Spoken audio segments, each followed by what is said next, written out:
നമസ്കാരം. ഗൾഫ് ഫോക്കസിലേക്ക് സ്വാഗതം. നോക്കാം വാർത്തകൾ വിശദമായി. ഇന്ത്യയിലെത്തിയ UAE president Sheikh Mohammed bin Zayed Al നഹ്യാന് ഊഷ്മള വരവേൽപ്പ്. അഹമ്മദാബാദിൽ പ്രധാനമന്ത്രി നരേന്ദ്രമോദി നേരിട്ടെത്തി UAE പ്രസിഡന്റിനെ സ്വീകരിച്ചു. വൈബ്രന്റ് ഗുജറാത്ത് അന്താരാഷ്ട്ര ഉച്ചകോടിയുടെ 10ാമത് എഡിഷനിൽ പങ്കെടുക്കുന്നതിനായാണ് UAE president Sheikh Mohammed bin Zayed Al നഹ്യാന്റെ ഇന്ത്യ സന്ദർശനം. അഹമ്മദാബാദ് വിമാനത്താവളത്തിലിറങ്ങിയ UAE പ്രസിഡന്റിനെ പ്രധാനമന്ത്രി നരേന്ദ്രമോദിയുടെ നേതൃത്വത്തിൽ സ്വീകരിച്ചു.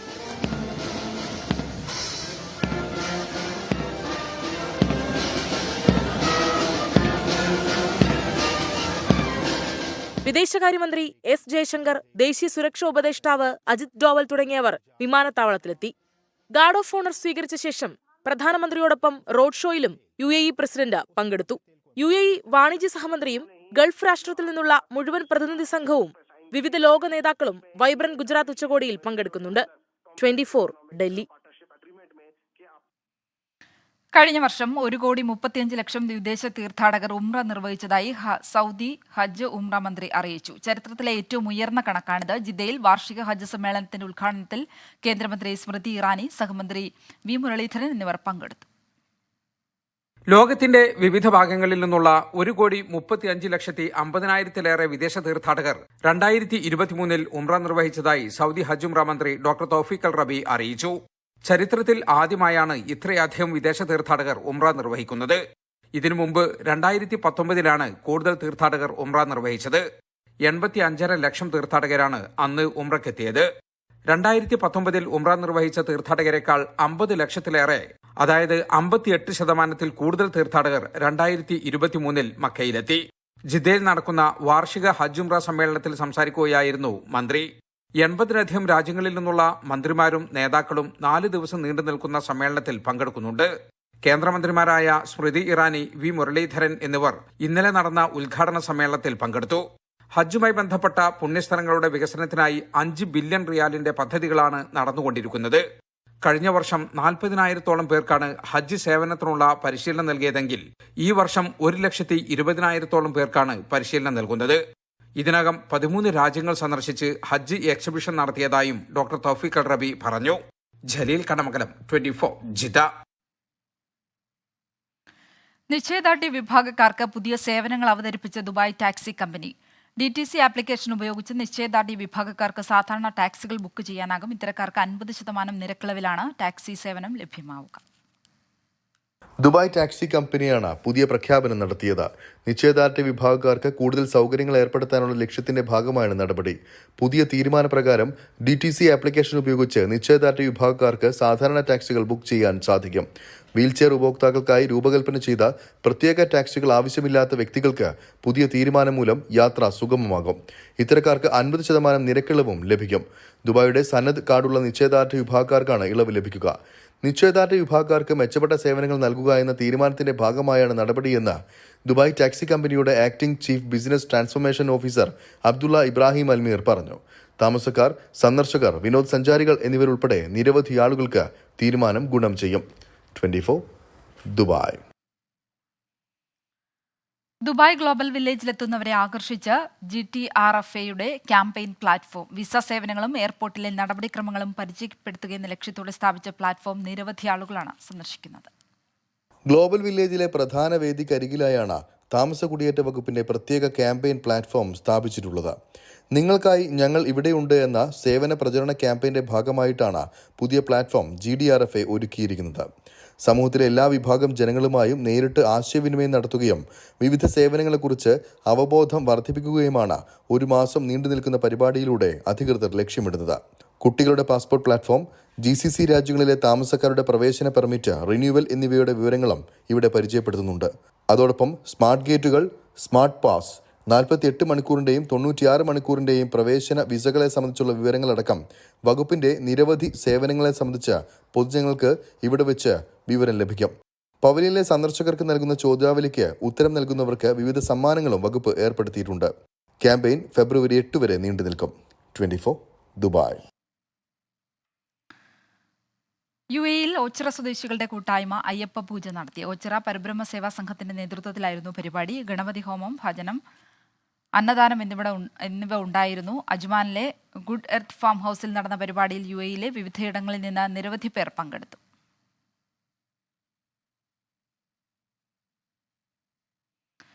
കുവൈറ്റിലെ ബാങ്കിംഗ് മേഖലയിൽ പണമിടപാടുകൾക്കുള്ള സമയപരിധി 1 മണിക്കൂർ കുറയ്ക്കണമെന്ന് വിവിധ ബാങ്കുകളുടെ നിർദ്ദേശം. നിലവിൽ വൈകിട്ട് 5:15 ഇടപാടുകൾക്കുള്ള സമയം അവസാനിക്കുക. ഇത് 4:15 ആക്കണമെന്നാണ് ബാങ്കുകൾ കുവൈറ്റ് സെൻട്രൽ ബാങ്കിനോട് ആവശ്യപ്പെട്ടിരിക്കുന്നത്. ബാങ്കുകൾക്കിടയിലുള്ള പേയ്മെന്റുകളും കൈമാറ്റങ്ങളും തീർപ്പാക്കുന്നതിനുള്ള ഓട്ടോമേറ്റഡ് സിസ്റ്റത്തിന്റെ പ്രവർത്തന സമയം ഏകീകരിക്കാനും കുറ്റകൃത്യങ്ങൾ തടയാനും സമയക്രമീകരണം സഹായിക്കുമെന്ന് അധികൃതർ അഭിപ്രായപ്പെട്ടു. യൂത്ത് കോൺഗ്രസ് സംസ്ഥാന അധ്യക്ഷൻ രാഹുൽ മാങ്കൂട്ടത്തിലിനെ പൂജപ്പുര ജയിലിൽ അടച്ചു. സെക്രട്ടേറിയറ്റ് മാർച്ചിനിടെയുണ്ടായ സംഘർഷവുമായി ബന്ധപ്പെട്ട കേസിൽ ഈ മാസം 22 വരെയാണ് വഞ്ചിയൂർ കോടതി രാഹുലിനെ റിമാൻഡ് ചെയ്തത്. പി ശശിയുടെ നിർദ്ദേശപ്രകാരമാണ് പോലീസ് പ്രവർത്തിക്കുന്നതെന്ന് രാഹുൽ മാങ്കൂട്ടത്തിൽ ആരോപിച്ചു. മാധ്യമങ്ങളോട് രാഹുൽ സംസാരിക്കുന്നില്ല എന്ന് ഉറപ്പുവരുത്താൻ പോലീസ് ഉദ്യോഗസ്ഥർ ശ്രമിച്ചത് പ്രതിഷേധത്തിനിടയാക്കി. സെഷൻസ് കോടതിയിൽ ജാമ്യാപേക്ഷ സമർപ്പിക്കാനാണ് യൂത്ത് കോൺഗ്രസ് അധ്യക്ഷന്റെ നീക്കം.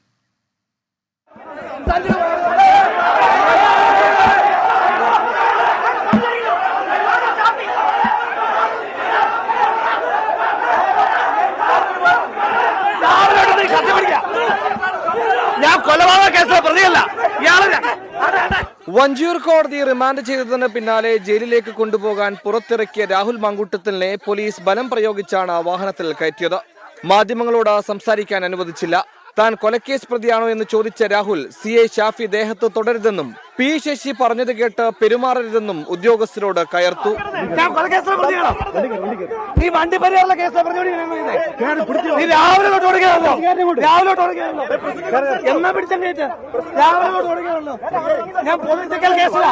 സമരം ചെയ്തതാ. നീ രാവിലോട്ട് ശശി വല്ലതും പറഞ്ഞിട്ടുണ്ടെങ്കിൽ അവിടെ പോയി തീർക്കണം. നീ രാവിലോട്ട് ഷാഫി രാവിലെ തൊട്ട് തുടങ്ങിയതാ. രാവിലെ സത്യപ്പെടുത്താൻ ഞാൻ കേട്ടതാ. യൂത്ത് കോൺഗ്രസിന്റെ സെക്രട്ടേറിയറ്റ് മാർച്ചിനിടെ ഉണ്ടായ സംഘർഷവുമായി ബന്ധപ്പെട്ട കേസിൽ 4ാം പ്രതിയാണ് രാഹുൽ മാങ്കൂട്ടത്തിൽ. രാവിലെ പത്തനംതിട്ട അടൂരിലെ വീട്ടിൽ നിന്ന് നാടകീയമായാണ് രാഹുലിനെ അറസ്റ്റ് ചെയ്തത്. അടൂരിൽ നിന്നും തിരുവനന്തപുരം കന്റോൺമെന്റ് സ്റ്റേഷനിലേക്ക്. മിനിറ്റുകൾക്കകം വൈദ്യപരിശോധന. ആശുപത്രിയിൽ യൂത്ത് കോൺഗ്രസുകാർ പോലീസ് വാഹനം തടഞ്ഞ് പ്രതിഷേധിച്ചു.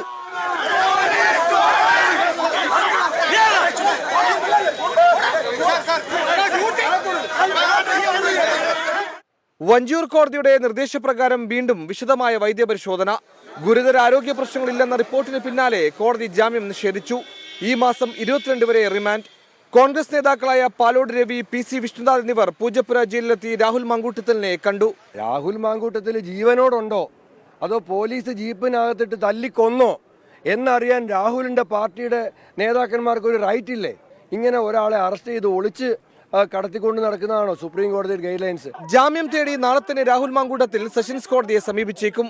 പോലീസ് നടപടിക്കെതിരെ പ്രതിഷേധം ശക്തമാക്കുമെന്നാണ് കോൺഗ്രസ് നേതാക്കളുടെ മുന്നറിയിപ്പ്. 24 തിരുവനന്തപുരം. രാഹുൽ മാങ്കൂട്ടത്തിലിനെ അറസ്റ്റ് ചെയ്തതിനെതിരെ യൂത്ത് കോൺഗ്രസിന്റെ സംസ്ഥാന വ്യാപക പ്രതിഷേധം തുടരുന്നു. റോഡുകൾ ഉപരോധിച്ചും പോലീസ് സ്റ്റേഷനുകളിലേക്ക് മാർച്ച് ചെയ്തുമാണ് പ്രതിഷേധം. പലയിടങ്ങളിലും പ്രവർത്തകരും പോലീസും ഏറ്റുമുട്ടി. നവകേരള സദസ്സിനിടെയുണ്ടായ പോലീസ് നടപടികൾക്കെതിരെ തുടങ്ങിയ യൂത്ത് കോൺഗ്രസ് പ്രതിഷേധം സംഘടനാധ്യക്ഷൻ രാഹുൽ മാങ്കൂട്ടത്തിൽ ജയിലിലായതോടെ പുതിയ തലത്തിലേക്കെത്തി. മുഖ്യമന്ത്രി പിണറായി വിജയനും പോലീസിനുമെതിരെ മുദ്രാവാക്യം വിളിച്ചും കോലം കത്തിച്ചുമാണ് പ്രവർത്തകർ തെരുവിലിറങ്ങിയത്. രാഹുലിനെ പാർപ്പിച്ചിരിക്കുന്ന പൂജപ്പുര ജയിലിന് മുന്നിൽ വാക്കേറ്റമുണ്ടായി. ബാലരാമപുരത്ത് പോലീസ് സ്റ്റേഷൻ ഉപരോധിച്ചു.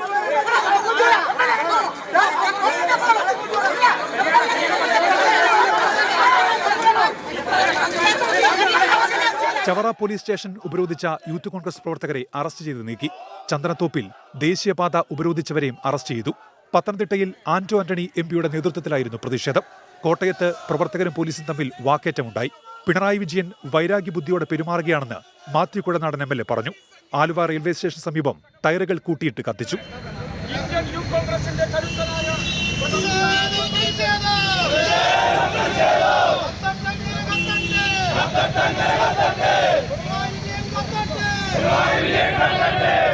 മലപ്പുറം ചങ്ങരംകുളത്ത് കുറ്റിപ്പുറം തൃശൂർ സംസ്ഥാന പാത പ്രവർത്തകർ ഉപരോധിച്ചു. കോഴിക്കോട് പാലക്കാട് ദേശീയപാത ഉപരോധിച്ചവരെ നീക്കാൻ പോലീസ് ബലം പ്രയോഗിച്ചു. നഗരമധ്യത്തിൽ പ്രവർത്തകർ മുഖ്യമന്ത്രിയുടെ കോലം കത്തിച്ചു. കോഴിക്കോട് കമ്മീഷണർ ഓഫീസിന് മുന്നിൽ റോഡ് ഉപരോധം നടന്നു.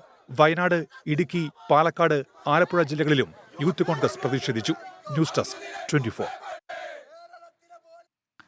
രാഹുൽ മാങ്കൂട്ടത്തിനെതിരെയായ പോലീസ് നടപടിക്കെതിരെ രൂക്ഷ വിമർശനങ്ങളുമായി കോൺഗ്രസ് നേതാക്കൾ. പ്രതിപക്ഷത്തെ അടിച്ചമർത്താനുള്ള ശ്രമമാണ് സർക്കാരിന്റേതെന്ന് രമേശ് ചെന്നിത്തല ആരോപിച്ചു.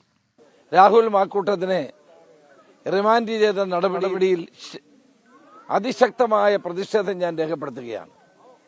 ഇത് ഗവൺമെന്റിന്റെ കളിയാണ്. ഗവൺമെന്റാണ് ജാമ്യം കൊടുക്കരുതെന്ന് നിർബന്ധിക്കുന്നത്. ഗവൺമെന്റ് ഇത്തരമൊരു വാശിയോടുകൂടി മുന്നോട്ട് പോകുന്നതിന്റെ അർത്ഥം സർക്കാരിനെതിരെ സംസാരിക്കുന്നവരെ അടിച്ചമർത്തുക എന്നുള്ളതാണ്.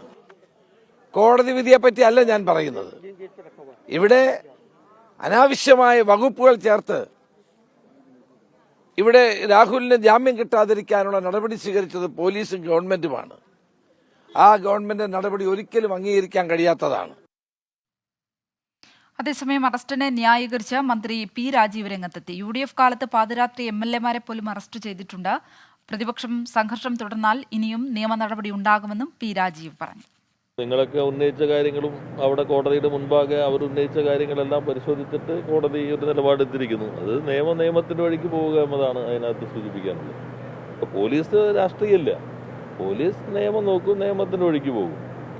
ഇപ്പൊ തന്നെ ഇവിടെ തിരുവനന്തപുരത്ത് ഗവർണർക്കെതിരെ സമരം നടത്തിയവർക്ക് ഇന്ത്യയിൽ ആദ്യമായിട്ട് 124 IPC ഇട്ടിട്ടാണ് പോലീസ് കേസെടുത്തത്. ഇന്ത്യയിൽ ആദ്യമായിട്ടാണ്. പോലീസ് ഇപ്പോൾ പ്രത്യേകിച്ച് ഏതെങ്കിലും ഒരു താല്പര്യത്തിന്റെ ഭാഗമായിട്ട് പ്രവർത്തിച്ച ഈ അനുഭവങ്ങളുടെ അടിസ്ഥാനത്തിൽ കാണാൻ കഴിയില്ല. പല കേസുകളിലും ഇപ്പോൾ നേരത്തെ ഉള്ള ഘട്ടത്തിൽ MLA-മാരെ പോലും UDF-ന്റെ കാലഘട്ടത്തിൽ വെളുപ്പിന് വീട്ടിൽ നിന്ന് അറസ്റ്റ് ചെയ്തിട്ടുള്ള അനുഭവം ഉണ്ടായിട്ടുണ്ട്. ഞങ്ങൾ പലരെയും, പല വിദ്യാർത്ഥി സംഘടനാ പ്രവർത്തകരെ, യുവജന സംഘടനാ പ്രവർത്തകരെ അറസ്റ്റ് ചെയ്ത് വിലങ്ങ് വെച്ച് കോടതി കൊണ്ടുപോയിട്ട് അനുഭവം ഉണ്ടായിട്ടുണ്ട്. അപ്പോൾ അത് എല്ലാം തന്നെ സമരം വരുമ്പോൾ അത്തരം ഘട്ടങ്ങളിൽ കേസുകൾ ഉണ്ടാകും. വാർത്തകൾ തുടരുന്നു. UK ആസ്ഥാനമായുള്ള ഇൻഷുറൻസ് സ്ഥാപനമായ വില്യം റസൽ പുറത്തുവിട്ട റിപ്പോർട്ട് പ്രകാരം ആഗോളതലത്തിൽ നികുതിരഹിത രാജ്യങ്ങളുടെ പട്ടികയിൽ കുവൈറ്റ് 2ാം സ്ഥാനത്ത്. പ്രവാസികൾക്ക് ജോലി ചെയ്യാനും ജീവിക്കാനുമുള്ള മികച്ച സ്ഥലങ്ങളിലൊന്നായി കുവൈറ്റിനെ തെരഞ്ഞെടുത്തിട്ടുണ്ട്. ലോകത്തെ തന്നെ ഏറ്റവും മൂല്യമേറിയ കറൻസികൾ ഒന്നാണ് കുവൈറ്റിലുള്ളത്. നികുതിരഹിത രാജ്യങ്ങളുടെ പട്ടികയിൽ ഒമാനാണ് 1ാം സ്ഥാനത്ത്.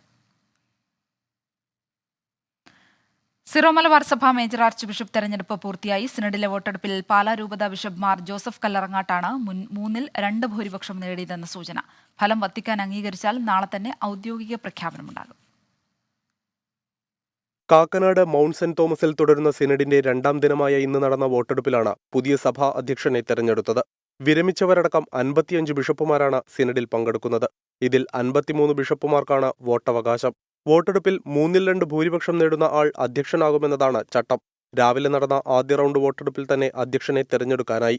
പാലാ രൂപത ബിഷപ്പ് മാർ ജോസഫ് കല്ലറങ്ങാട്ടിന് 3-ൽ 2 ഭൂരിപക്ഷം ലഭിച്ചതായാണ് സൂചന. വോട്ടെടുപ്പിന്റെ വിശദാംശങ്ങൾ സിനഡ് വത്തിക്കാന് കൈമാറി. വത്തിക്കാനിൽ നിന്നുള്ള അംഗീകാരം ലഭിക്കുന്നതോടെ നാളെ ഔദ്യോഗിക പ്രഖ്യാപനം ഉണ്ടായേക്കും. ശനിയാഴ്ചയാണ് സിനഡ് ഔദ്യോഗികമായി സമാപിക്കുക. 24 കൊച്ചി.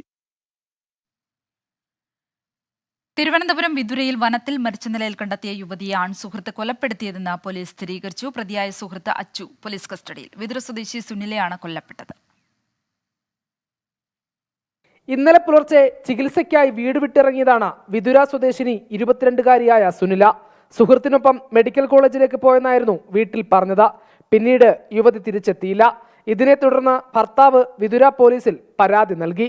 പോലീസ് അന്വേഷണത്തിനിടയിലാണ് വീടിന് സമീപത്തെ വനത്തിനോട് ചേർന്ന ആളൊഴിഞ്ഞ കെട്ടിടത്തിൽ ഇന്ന് വൈകിട്ട് സുനിലയുടെ മൃതദേഹം കണ്ടെത്തിയത്. പോലീസിന്റെ അന്വേഷണത്തിൽ യുവതി ആൺസുഹൃത്തിനൊപ്പം പോയതെന്ന് തെളിഞ്ഞു.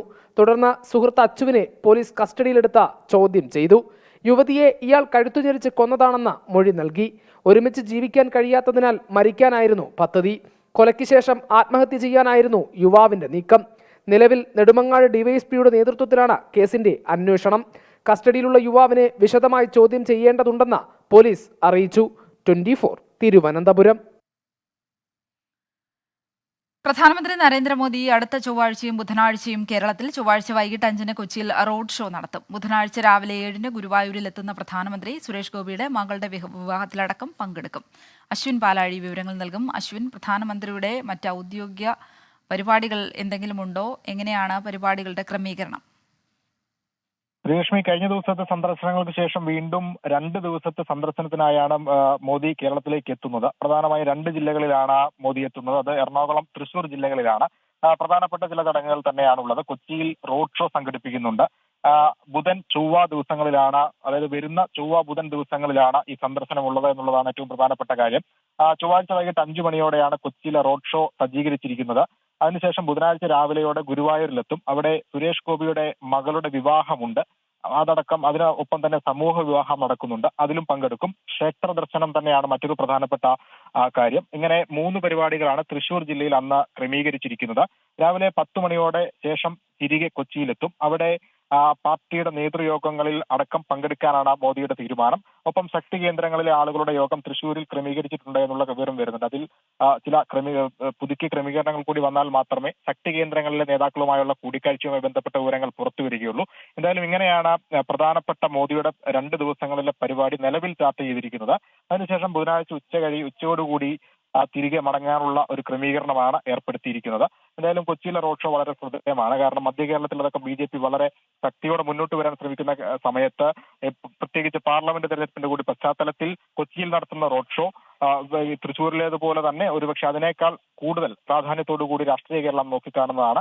തൃശ്ശൂരിൽ വലിയ രൂക്ഷമായ വിമർശനം സംസ്ഥാന സർക്കാരിനെതിരെ ഉന്നയിച്ചിരുന്നു. സമാനമായ അല്ലെങ്കിൽ ഒരുപക്ഷെ അതിന് മുകളിലുള്ള വിമർശനങ്ങൾ വീണ്ടും ഒരുപക്ഷെ കൊച്ചിയിൽ ഉണ്ടാകുമെന്നുള്ളതാണ് ഏറ്റവും പ്രധാനപ്പെട്ട കാര്യം. എന്തായാലും ഇങ്ങനെയാണ് നിലവിൽ മോദിയുടെ സന്ദർശനവുമായി ബന്ധപ്പെട്ട കാര്യങ്ങൾ ചാർട്ട് ചെയ്തിരിക്കുന്നത്. ശരി അശ്വിൻ.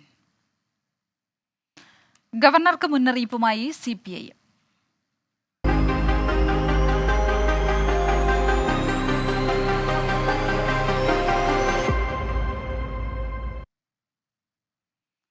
ഭൂപതിവ് ചട്ട ഭേദഗതി ബില്ലിൽ ഒപ്പിട്ടില്ലെങ്കിൽ ഗവർണർക്ക് ഒരിടത്തും പോകാൻ കഴിയാത്ത വിധം പ്രതിഷേധം സംഘടിപ്പിക്കുമെന്ന് CPIM സംസ്ഥാന സെക്രട്ടറി MV ഗോവിന്ദൻ.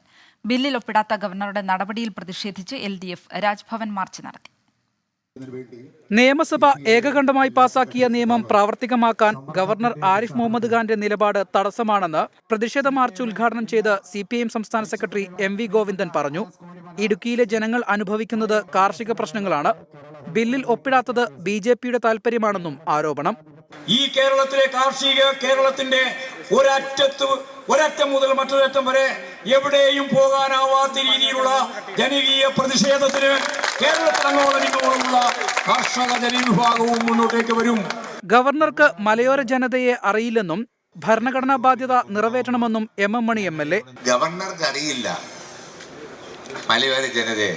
ഒരുമാതിരി അണ്ണാക്കിനകത്ത് ഉണ്ടാക്കി വർത്തിയതാണ് ഗവർണർ. അതുകൊണ്ട് ഇതുകൊണ്ടൊന്നും കാര്യം തീരുകയില്ല. വേണ്ടി വന്ന ഇവിടെ പന്തൽ കെട്ടി എങ്ങോട്ട് പോകും നമുക്കൊന്ന് നോക്കാം. LDF നേതാക്കളായ സത്യൻ മൊകേരി, മാത്യു ടി തോമസ് തുടങ്ങിയവർ സംസാരിച്ചു. LDF ഇടുക്കി ജില്ലാ കമ്മിറ്റിയുടെ നേതൃത്വത്തിൽ മ്യൂസിയത്തിന് സമീപത്ത് നിന്ന് ആരംഭിച്ച മാർച്ചിൽ ആയിരക്കണക്കിന് പ്രവർത്തകർ പങ്കെടുത്തു. 24 തിരുവനന്തപുരം.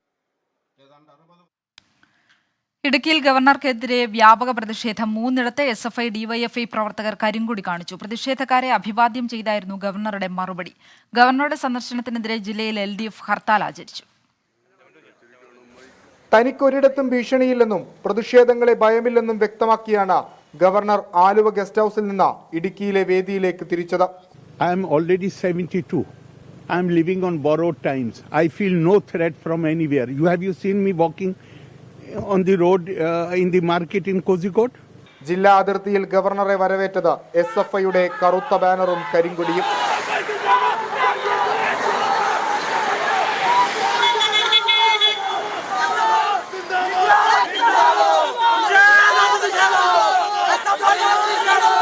കനത്ത സുരക്ഷയിൽ വ്യാപാരി വ്യവസായി ഏകോപന സമിതിയുടെ ഇൻഷുറൻസ് പദ്ധതി ഗവർണർ ഉദ്ഘാടനം ചെയ്തു.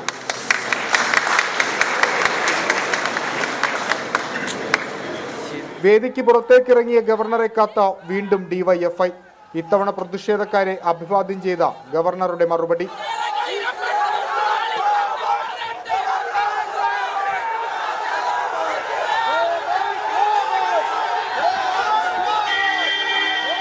ഗവർണറെ അധിക്ഷേപിച്ച് മുദ്രാവാക്യം വിളിച്ചവർക്കെതിരെ നടപടി വേണമെന്നാവശ്യപ്പെട്ട BJP ജില്ലാ പോലീസ് മേധാവിക്ക് പരാതി നൽകി.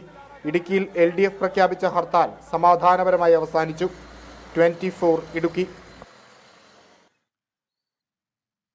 ഭൂപതിവ് ചട്ട ഭേദഗതി ബില്ലിൽ സംശയങ്ങൾക്ക് സർക്കാർ മറുപടി നൽകുന്നില്ല എന്ന ഗവർണറുടെ വാദം തള്ളി റവന്യൂ മന്ത്രി K രാജൻ. ബില്ലിൽ ഗവർണർ ആരിഫ് മുഹമ്മദ് ഖാൻ സംശയമോ ചോദ്യമോ ഉന്നയിച്ചിട്ടില്ല. മുമ്പിൽ വരുന്ന പരാതിയെക്കുറിച്ച് സർക്കാരിനോട് ചോദിക്കാം. എന്നാൽ ബിൽ ഒപ്പിടാൻ ഗവർണർ ബാധ്യസ്ഥനാണ്. ഭരണ പ്രതിസന്ധി സൃഷ്ടിക്കുകയാണ് ഗവർണർ എന്നും മന്ത്രി ആരോപിച്ചു. തെറ്റായ അഭിപ്രായ പ്രകടനമാണ്. കാരണം ഗവർണറുടെ മുമ്പിൽ വരുന്നൊരു പരാതി സാധാരണ നിലയിൽ സർക്കാരിനോട് ചോദിക്കാം. അതും ബില്ലൊപ്പിടുന്നതും തമ്മിലൊരു ബന്ധമില്ല. ബില്ലൊപ്പിടുന്നത് ഭരണഘടനാപരമായ ഒരു ബാധ്യതയാണ്. 7/8/2023 ബില്ല് അവതരിപ്പിക്കുന്നതിന് വേണ്ടിയിട്ടുള്ള കരട് തയ്യാറാക്കി അതിൻ്റെ വിശദാംശങ്ങൾ ഗവർണറെ അറിയിച്ചിട്ട് 167A പ്രകാരമുള്ള ഉത്തരവാദിത്വം മുഖ്യമന്ത്രി നിർവഹിച്ചെങ്കിലും 167B പ്രകാരം ഒരു വിധത്തിലുള്ള സംശയങ്ങളും ക്യാബിനറ്റിനോടോ മുഖ്യമന്ത്രിയോടോ ചോദിക്കുന്ന സ്ഥിതിവിശേഷം ഉണ്ടായില്ല. ഭരണഘടന ഉയർത്തിപ്പിടിക്കുന്ന ഈ ഗവൺമെന്റിനെ ഒരു ഭരണ പ്രതിസന്ധി സൃഷ്ടിക്കുക എന്ന ലക്ഷ്യം വെച്ചുകൊണ്ടാണ് ഇപ്പോൾ ഗവർണർ പെരുമാറിക്കൊണ്ടിരിക്കുന്നത്. കോൺഗ്രസ് ഒരിക്കലും രാമക്ഷേത്രത്തെ എതിർത്തിട്ടില്ലെന്ന കർണാടക ഉപമുഖ്യമന്ത്രി DK ശിവകുമാർ. ക്ഷേത്രം തുറക്കാനുള്ള ധീരമായ തീരുമാനം രാജീവ് ഗാന്ധിയുടേതാണെന്നും വിഷയത്തിൽ കോൺഗ്രസിന് ആശയക്കുഴപ്പമില്ലെന്നും DK ശിവകുമാർ വ്യക്തമാക്കി. 24 ആൻസർ പ്ലീസ് പരിപാടിയിലായിരുന്നു പ്രതികരണം. അയോധ്യ വിഷയത്തിൽ ഒരർത്ഥത്തിൽ കോൺഗ്രസ് നേതൃത്വത്തെ വെട്ടിലാക്കുന്ന പ്രതികരണമാണ് കർണാടക ഉപമുഖ്യമന്ത്രിയുടേത്. കോൺഗ്രസ് ഒരിക്കലും രാമക്ഷേത്രത്തെ എതിർത്തിട്ടില്ലെന്ന ശിവകുമാർ. വിഷയത്തിൽ പാർട്ടിക്ക് ആശയക്കുഴപ്പമില്ലെന്നും DK Shivakumar 24നോട്. Congress has not opposed Ram Temple. You know the stand of Rajiv Gandhi. He took a very bold decision to open it. Ultimately, it has been politicalized. രാമക്ഷേത്രം തുറക്കാനുള്ള തീരുമാനം Rajeev ഗാന്ധിയുടേതായിരുന്നെന്നും Shivakumar. The country and all of them have been serving many governments. We have a culture department. We have a department which protects all religions. താൻ രാമനെയും സീതയെയും പ്രാർത്ഥിക്കുന്നു, എല്ലാ മതങ്ങളെയും സംരക്ഷിക്കുന്ന നിലപാടാണ് കോൺഗ്രസിന്. എന്നാൽ മതപരമായ കാര്യങ്ങളെ ചിലർ രാഷ്ട്രീയവൽക്കരിക്കാൻ ശ്രമിക്കുന്നതായും 24 എഡിറ്റർ ഇൻചാർജ് PP ജെയിംസിന് അനുവദിച്ച പ്രത്യേക അഭിമുഖത്തിൽ DK ശിവകുമാർ വ്യക്തമാക്കി. പാർലമെന്റ് തിരഞ്ഞെടുപ്പിൽ കോൺഗ്രസിന് കേവല ഭൂരിപക്ഷം ലഭിക്കുമെന്ന പ്രത്യാശയും അദ്ദേഹം പ്രകടിപ്പിച്ചു. 24 തിരുവനന്തപുരം. വടകര സർഗാലയ ക്രാഫ്റ്റ് വില്ലേജിലെ അന്താരാഷ്ട്ര കരകൗശല മേളയുടെ ഭാഗമായുള്ള മാധ്യമ പുരസ്കാരങ്ങൾ വിതരണം ചെയ്തു. മികച്ച ദൃശ്യമാധ്യമ പ്രവർത്തകനുള്ള പുരസ്കാരം 24 assistant executive editor Deepak Dharmadam ഏറ്റുവാങ്ങി. IG K സേതുരാമനാണ് പുരസ്കാരങ്ങൾ വിതരണം ചെയ്തത്. Colonel D Naveen, Benjith, Payyoli municipality chairman VK Abdurahman, Sargalaya general manager Rajesh TK, Sargalaya CEO PP Bhaskaran, Kozhikode international airport director Seshadri Vasam Suresh എന്നിവർ പരിപാടിയിൽ പങ്കെടുത്തു. ഗൾഫ് ഫോക്കസ് പൂർണ്ണമാകുന്നു. നമസ്കാരം.